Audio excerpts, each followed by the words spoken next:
میری عمر ابھی 20 سال تھی کہ میری سوتیلی ماں نے میری شادی کر دی۔ وہ جیسی بھی تھی مگر میرے لیے اس نے اچھا ہی سوچا تھا۔ میرے شوہر انگلینڈ میں اپنی فیملی سمیت رہتے تھے، سو میں بھی نکاح کے 6 ماہ کے بعد رخصت ہو کر یورکشائر انگلینڈ آ گئی۔ میں بنیادی طور پر ایک گھریلو عورت تھی، مگر شوہر چاہتے تھے کہ میں جاب کروں۔ میں نے گریجویشن کیا ہوا تھا۔ مزید کچھ کورس کرنے کے بعد مجھے ایک اسکول میں نوکری مل گئی۔ دن پرسکون انداز میں گزرنے لگے۔ دیکھتے ہی دیکھتے اللہ نے مجھے 2 بچوں سے نواز دیا۔ میری ساس گھر پہ ہی ہوتی تھیں اور بچوں کی دیکھ بھال بآسانی کر لیتی تھیں۔ بڑی بیٹی ہانیہ 4 سال کی اور چھوٹی بیٹی شائنہ 6 ماہ کی ہوئی تھی۔ ان دنوں میری ساس کی طبیعت خراب رہنے لگی مگر وہ ظاہر نہ ہونے دیتی تھی۔ اکثر ہانیہ شکایت کرتی کہ دادو کمرے میں کسی سے بات کرتے ہیں۔ میں اس کو چپ کروا دیتی کہ فون پہ بات کر رہی ہوں گی۔ وقت گزرتا گیا اور میری چھوٹی بیٹی 2 سال کی ہو گئی۔ ان دنوں ساس بے حد بیمار ہو گئی تھی۔ وہ کسی سے بات کرنا بھی چھوڑ دی۔ میں اس صورتحال سے کافی پریشان تھی۔ ڈاکٹرز نے ان کو اسپتال میں داخل کر لیا۔ میں نے اسکول سے چھٹیاں لے لیں اور گھر اور بچوں کے ساتھ ساس کا بھی خیال رکھنے لگی، مگر وہ نہ بچ سکیں اور ایک شام خاموشی سے اس دنیا کو چھوڑ کر گئیں۔ مرنے سے ایک دن پہلے انہوں نے مجھے پاس بلایا اور اشارے سے قریب آنے کو کہا۔ میں نے ان کے منہ کے قریب جا کر سنا تو بولیں، یہاں سے چلے جاؤ، یہاں مت رہنا۔ ان کی آواز میں نہ جانے کیا تھا کہ میں لرز کر رہ گئی۔ شوہر سے ذکر کیا تو بولے، ہسپتال سے جانے کا کہتی ہوں گی۔ ان کو ہسپتال اور دواؤں سے بہت الرجی تھی، اس لیے میں بھی یہی سمجھ بیٹھی، مگر میں نہیں جانتی تھی کہ وہ ہم سب کو کیا کہنا چاہتی تھی۔ اگلے دن ان کی موت سے ہمارا گھر کا گھر افسردہ ہو گیا۔ 1 ماہ ان کو پاکستان لانے اور دفن وغیرہ میں لگ گیا۔ واپس گھر پہنچے تو نوکری کی فکر ہوئی۔ شوہر سے بات کی کہ نوکری چھوڑ دی جائے تو وہ بولے اب بچے بڑے ہو رہے ہیں، اسکول میں تم ہوگی تو ان کی فکر نہیں ہوگی۔ میں بھی سوچ میں پڑ گئی۔ ہانیہ تو میرے ساتھ ہی اسکول جاتی تھی مگر شائنہ ابھی چھوٹی تھی، اس لیے ڈے کیئر کا انتظام بھی نہیں کیا تھا۔ پڑوسن ایک اچھی عورت تھی، اس کے پاس چھوڑ کر میں پہلے دن اسکول گئی۔ طویل غیر حاضری کے بعد کام کا لوڈ تھا۔ آتے آتے شام کے 4 بج گئے۔ بھاگم بھاگ میں بڑی بیٹی کو لے پڑوسن کے پاس آئی، دیکھا تو شائنہ سو رہی تھی۔ بہت شکر ادا کیا، پڑوسن نے چائے پہ روک لیا۔ چائے کی طلب بھی تھی، سو میں بیٹھ گئی۔ اس کا نام سارہ تھا اور وہ بھی مسلم تھی۔ اس کے 2 بیٹے تھے جو اسکول جاتے تھے۔ سارہ نے بیبی سیٹر کی تجویز دی۔ وہ کمپنی کو جانتی تھی جہاں سے بیبی سیٹر کی خدمات حاصل کی جا سکتی تھی۔ اندھا کیا چائے 2 آنکھیں، میں نے فوراً رابطہ نمبر لیا۔ سارہ نے مجھے بتایا کہ کمپنی میں ایک مسلم لڑکی بھی کام کرتی تھی جس کا نام عالیہ تھا۔ اس کو بلانے کا کہا کیونکہ سارہ بھی ضرورت کے وقت اسی کو بلاتی تھی۔ میں نے کمپنی کو فون کیا اور عالیہ کو بھیجنے کا کہا۔ کمپنی نے شام کو 8 بجے کا وقت دیا۔ میں بے چینی سے اس کا انتظار کرنے لگی۔ ٹھیک 8 بجے عالیہ آ گئی۔ وہ ایک سلجھی ہوئی لڑکی تھی، عمر 22 سال کے لگ بھگ تھی۔ وہ اپنا اور اپنی ماں کا پیٹ بھرنے کے لیے نوکری کر رہی تھی۔ عالیہ کا سارا بایو ڈیٹا کمپنی نے بھیج دیا تھا۔ مجھے بھی وہ ایک مخلص لڑکی لگی اور میں نے اسے نوکری پہ رکھ لیا۔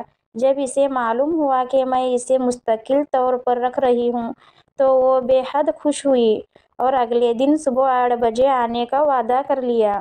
اگلے دن صبح وہ ٹھیک 8 بجے گھر آ گئی۔ شائنہ اسے دیکھ کر بہت خوش ہو گئی۔ وہ گھر سے جانا نہیں چاہتی تھی۔ اب ایک کھیلنے والا انسان اسے مل رہا تھا۔ وہ جلدی ہی دوست بن گئی۔ میں اور میرے شوہر بہت مطمئن ہو گئے اور اپنے اپنے کام پہ چلے گئے۔ شائنہ ایک خوش مزاج بچی تھی۔ وہ 2 سال کی ہو گئی تھی اور بہت باتیں کرنے لگی تھی۔ پورے گھر میں بھاگتی دوڑتی پھرتی۔ हानिया स्कूल से आ जाती तो दोनों मिलकर बहुत उधम मचा देते।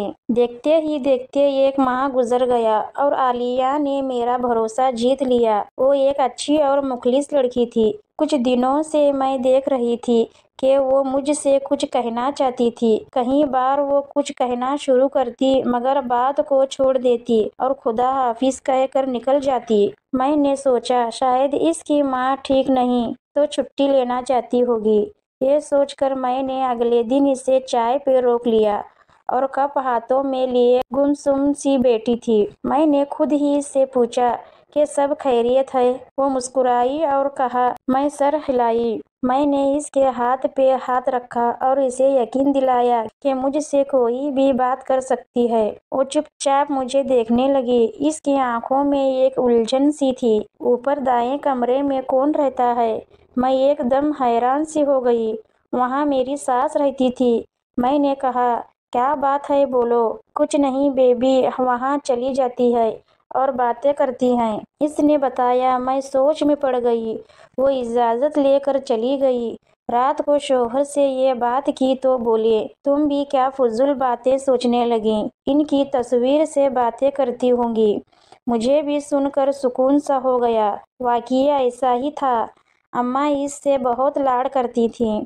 अगले दिन मैंने आलिया को भी समझा दिया।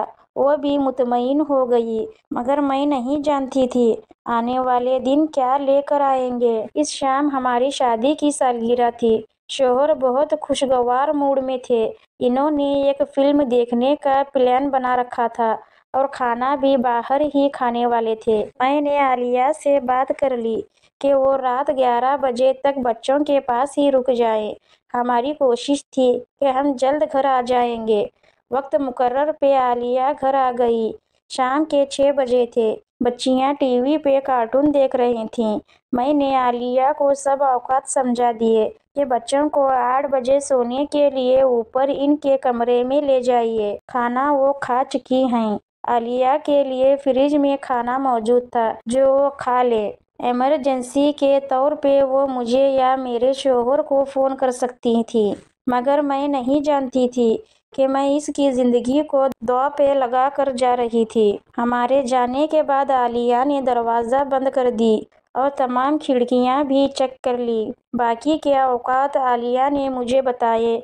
इसकी ज़ुबानी सुनी। मिस्टर और मिसेज अहमद के जाने के बाद मैं बच्चों के पास आ गई। इनका खेलने का मूड था।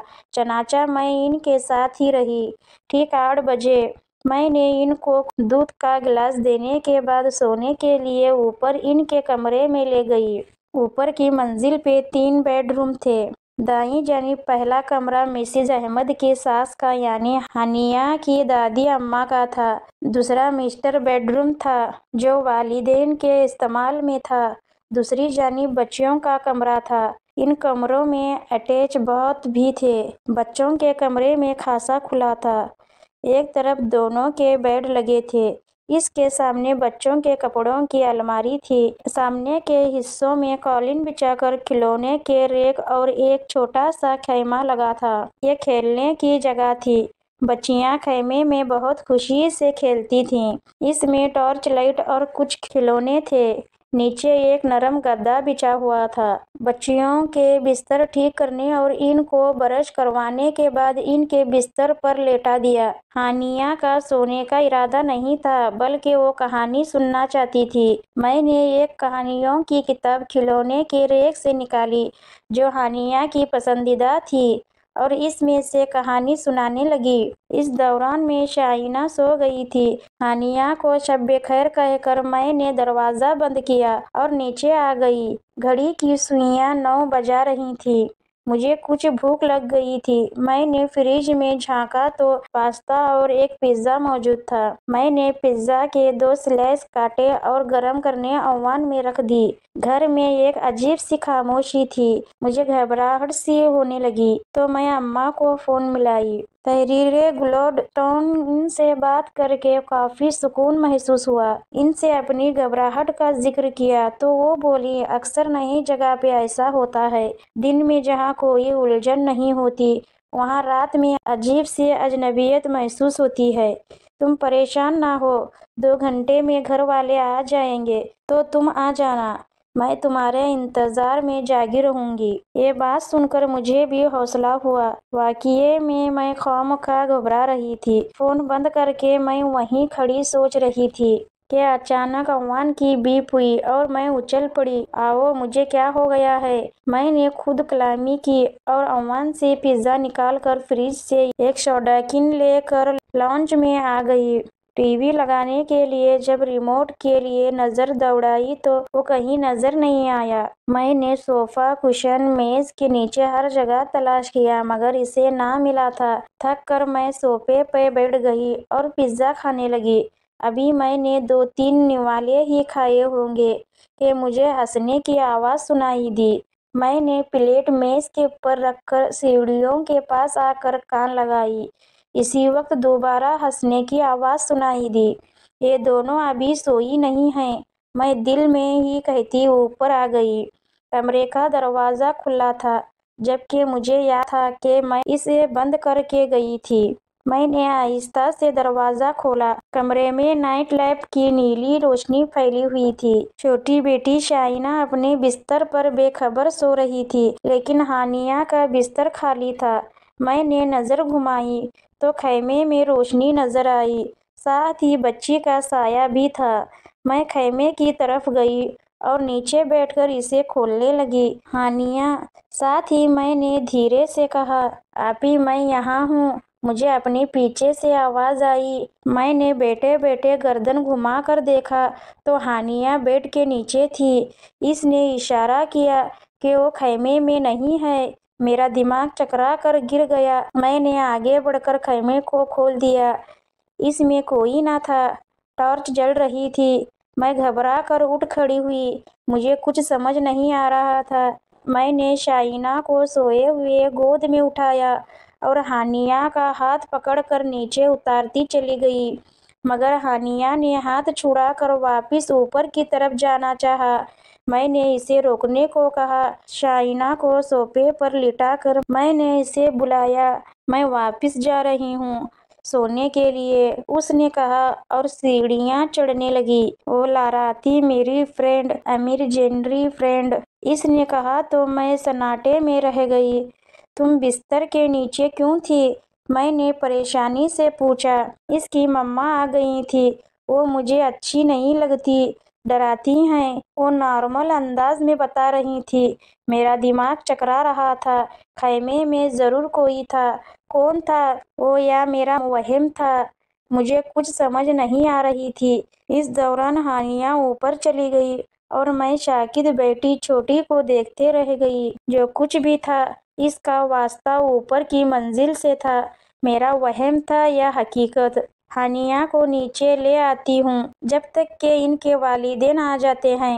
ये सोचकर मैं एक नज़र सोई हुई शानिया पर डालकर ऊपर जाने लगी। राहदारी रोशन थी। दाईं जानिब के कमरे का दरवाज़ा खुला था। ये वही कमरा था जहां अहमद साहब की वालिदा रहती थी। ये कमरा इस दिन से हमेशा मकफूल किया जाता था जब से छोटी बेटी शाइना वहां बातें करने लगी थी। ये दरवाज़ा क्यों खोल दिया? हानिया ये सोचती। मैं कमरे के पास आ गई। हानिया कहा, हो आप? मैंने आवाज़ दी, साथ ही दरवाज़ा खोला। कमरे में अंधेरा था। मैंने लाइट का बटन तलाश किया। बटन दबाते हुए मैंने अलमारी में आहट सुनी। कमरा खाली था। कमरे के वसत में बेड बिछा था। इसके सामने वाली दीवार में एक बड़ी खिड़की थी। बेड के दूसरी तरफ एक दीवार घेरल अलमारी थी। आहट वहीं से सुनाई दी थी। मैं परेशानी से अलमारी की तरफ गई।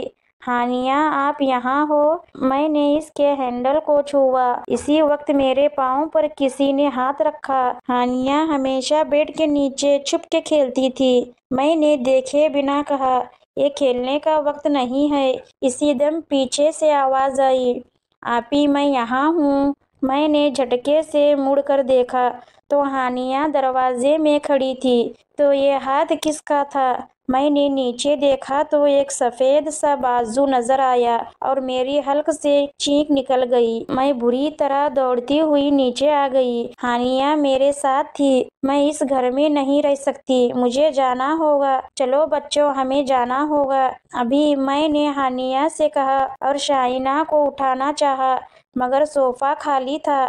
शाइना वहाँ नहीं थी। शाइना के गायब हो जाने से मेरी हालत गैर हो गई। मैं चीख चीख कर इसे आवाज़ें देने लगी। हानिया भी दौड़ गई थी।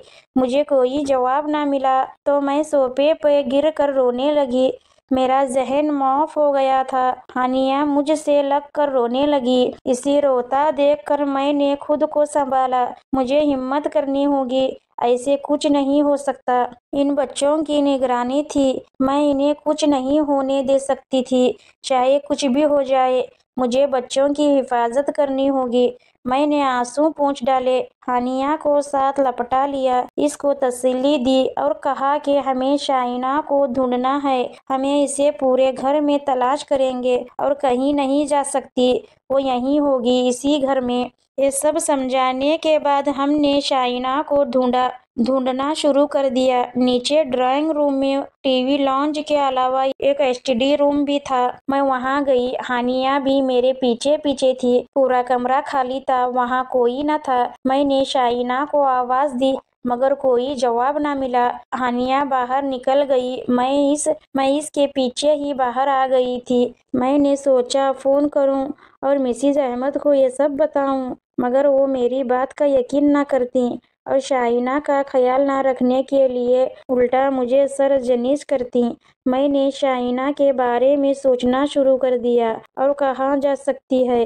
कहीं अपने दादी अम्मा के कमरे में तो नहीं चली गई? ये ख्याल आते ही मेरा दिल जोर जोर से धड़कने लगा। इस कमरे में ही वो हाथ दिखाई दिया था, मगर बच्ची को अगर कुछ हो जाता तो मैं अपने आप को जिंदगी भर माफ न करती। मैं सीढ़ियों के करीब आई। इसी वक्त मुझे रोने की आवाज सुनाई दी। आवाज ऊपर से ही आ रही थी। शाइना वो ऊपर थी। मैं सीढ़ियां चढ़कर ऊपर जाने लगी। हानिया मुझे रोकना चाहती थी, मगर मैंने इसे वहीं रुकने का कहा और खुद ऊपर चढ़ने लगी। राहदारी बिल्कुल सुनसान पड़ी थी। मैं वहीं खड़े सुनने की कोशिश कर रही थी कि आवाज कहाँ से आई थी। इसी वक्त मैंने दोबारा रोने की आवाज सुनी। आवाज बिल्कुल महद्दम सी थी। मैं आहिस्ता आहिस्ता कदमों से चलती हुई कमरे के करीब आई। वही खौफनाक कमरा। मैंने दरवाजे से कान लगाया। आवाज अंदर से आ रही थी। मैंने जल्दी से हैंडल घुमाया, मगर वो ना घुमा। दरवाजा लॉक था। मेरा सर भारी होने लगा। ये दरवाजा खुला था जब मैं और हानिया नीचे भागे थे, मगर अब ये लॉक था और छोटी बेटी शाइना अंदर थी। इसे खोलना होगा। मैंने जोर जोर से दरवाजा धड़काया, मगर वो ना खुला। रोने की आवाज बंद हो गई थी। मैंने चाबी की तलाश में इधर उधर देखा। इसी वक्त राहदारी के आखिरी हिस्से में मुझे वो खतरनाक रूम नजर आई जो शायद लारा की अम्मा थी। इस मंजर की याद मुझे उम्र भर दिलाती रहेगी। वो एक औरत थी, मगर इसका चेहरा बिगड़ा हुआ था। आंखें बिल्कुल सफेद और लिबास मटियाला जिस पे खून के धब्बे सयाह हो चुके थे। इसने मुझे देखा और खौफ से मेरी हालत गैर होने लगी। वो जमीन पे नहीं थी, बल्कि छत से लगी थी। इसके पाँव हवा में थे। इसी वक्त हानिया भी ऊपर आ गई। इसने एक पलक शागुफ चीख मारी और मेरा दिल जैसे धड़कना भूल गया। मेरी आंखों के सामने अचानक इस कमरे का दरवाजा खुला और हानिया एक झटके से इसमें चली गई। दरवाजा दोबारा बंद हो गया। नहीं, तुम ऐसा नहीं कर सकती। मेरी चीख गले में घुट कर रह गई।